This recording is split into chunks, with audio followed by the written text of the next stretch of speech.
Halo, salam jumpa pemirsa, kembali lagi bersama saya Maya Sarfitri dalam iNews Kalimantan Barat. Sejumlah berita menarik telah dirangkum tim redaksi kami, di antaranya seorang pria paruh baya di Ketapang tega menghabisi nyawa rekan kerjanya lantaran tak terima dikatai.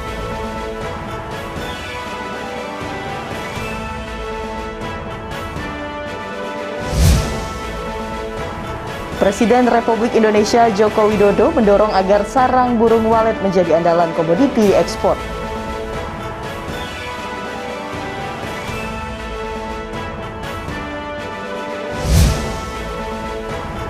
Dan penataan taman teras parit nanas di tepian Sungai Landak, Kelurahan Siantan Hulu, Kecamatan Pontianak Utara, pengerjaannya telah rampung.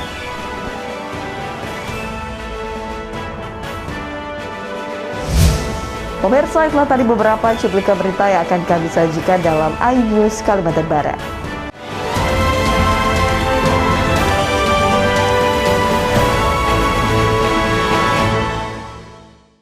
Pemirsa, kita ke informasi yang pertama. Seorang pria paruh baya di Ketapang tega menghabisi nyawa rekan kerjanya lantaran tak terima dimaki dengan kalimat kasar. Pelaku diduga tega menganiaya korban hingga tewas karena tersinggung terhadap korban. Saat konferensi pers, Kapolres Ketapang AKBP Yani Permana mengungkapkan, kasus pembunuhan terjadi di area perumahan karyawan PT Andesawit Lestari di Desa Banjarsari, Kecamatan Kendawangan pada hari Minggu 12 September sekitar pukul 1.30 dini hari. Korban mengalami luka parah setelah dianiayai menggunakan parang oleh pelaku berinisial YK, 58 tahun, hingga membuat korban tewas di lokasi kejadian. Pelaku sempat kabur usai melakukan pembunuhan.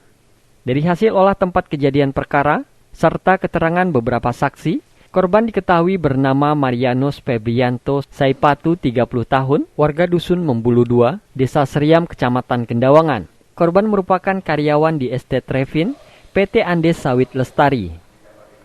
Diawali dari minuman keras, mereka minum bersama-sama, banyak kawan, dan ada ketersinggungan di situ, maka si pelaku melakukan penganiayaan berat yang mengakibatkan pelukan pada bagian kepala, dada, dan jarinya putus. Pelaku akhirnya berhasil ditangkap di perumahan karyawan PT MSI di Desa Seriam, Kecamatan Kendawangan. Dari tangan pelaku, polisi mengamankan sebilah parang yang diduga digunakan pelaku untuk menganiaya korban hingga tewas. Akibat perbuatannya, pelaku diancam dengan pasal 338 Kitab Undang-Undang Hukum Pidana tentang tindak pidana pembunuhan dengan ancaman pidana penjara 15 tahun. Dari Ketapang, Kalimantan Barat, Rosiulizar, iNews melaporkan. Tingginya intensitas curah hujan di Kota Pontianak patut diwaspadai oleh masyarakat. Pemerintah Kota Pontianak sendiri telah melakukan antisipasi jika terjadi bencana alam. Proyek pengerjaan perbaikan saluran diharapkan mampu menyalurkan air hujan ke parit-parit menuju Sungai Kapuas. Memasuki musim hujan di Kota Pontianak berakibat pada tingginya genangan air yang terjadi di sekitar lingkungan pemukiman warga. Perubahan cuaca yang drastis perlu kiranya diwaspadai oleh masyarakat. Saat ini perubahan cuaca cukup ekstrim, di mana intensitas curah hujan cukup tinggi. Wali Kota Pontianak Edi Rusdi Kamtono mengatakan, pemerintah Kota Pontianak telah mengantisipasi genangan air dengan memperbaiki serta menata saluran pembuangan air. Selain itu, jika terjadi bencana alam, pemerintah Kota Pontianak telah siap membantu masyarakat. Kita melihat cuaca di Kota Pontianak khususnya Kalbar ini sekarang sudah masuk pada cuaca ekstrim kadang-kadang. Artinya ekstrim itu yang di mana hujannya sangat lebat dan lama, misalnya anginnya kencang, bahkan puting beliung. Nah, ini kita minta kepada masyarakat untuk terus waspada. Kita selalu mendapat informasi dari BMKG. Kejadian-kejadian yang akan terjadi, misalnya air pasang. Nah, jadi kesiagaan kita ini yang harus kita kuatkan. Nah, kita dari mitigasi kita kesiapan penyelamatan kalau terjadi bencana. Misalnya terjadi bencana, kita sudah siap semua dengan segala perlengkapan dan peralatan. Maksud pasca bencananya nanti. Kalau terjadi ya mudah-mudahan tidak terjadi. Edi menambahkan, pemerintah Kota Pontianak selalu mengupdate laporan cuaca dari BMKG. Hal ini sebagai upaya mengantisipasi perubahan cuaca. Masyarakat juga diharapkan menjaga kebersihan lingkungan serta tempat tinggal mereka dan tidak membuang sampah di saluran parit dan sungai. Dari Pontianak, Barlian Pasore iNews melaporkan. Pemirsa, kebakaran hutan dan lahan masih terus terjadi saat musim kemarau tiba. Dan Kabupaten Kuburaya termasuk salah satu penyumbang kebakaran hutan dan lahan setiap tahun. Guna menanggulangi permasalahan karhutla tersebut, Kapolri melaunching Asap Digital Nasional untuk membantu personil menemukan hotspot.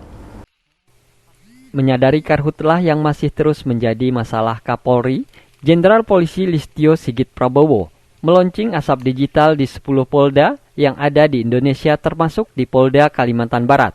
Kapolres Kuburaya Jerol Haye Kumontoy menjelaskan jika aplikasi asap digital nasional ini adalah untuk membantu personil dalam menuju serta untuk memudahkan menemukan hotspot yang berada di wilayah Kalimantan Barat khususnya di Kabupaten Kuburaya.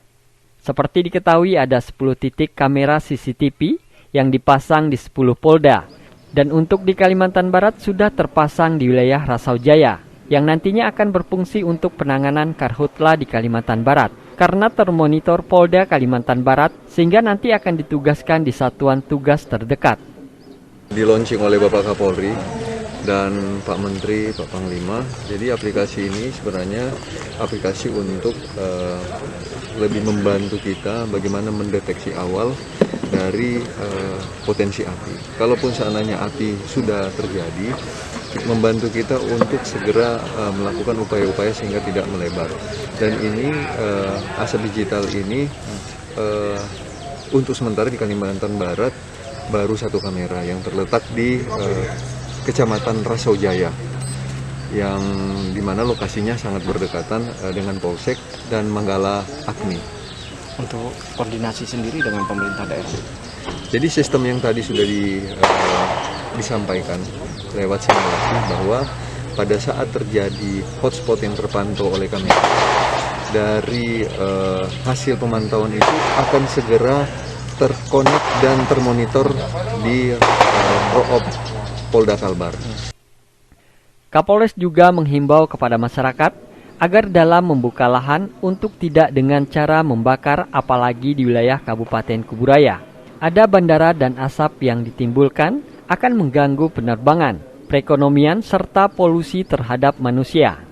Selain itu perbuatan membakar lahan juga melanggar hukum dan sudah diatur dalam Perbup 103 tentang cara membuka lahan dengan kearifan lokal.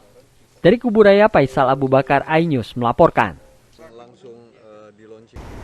SMK Negeri 9 Pontianak ditunjuk untuk menjadi sekolah pusat keunggulan pada kompetensi keahlian teknika kapal niaga. Akan hadir sesaat lagi, tetaplah bersama kami.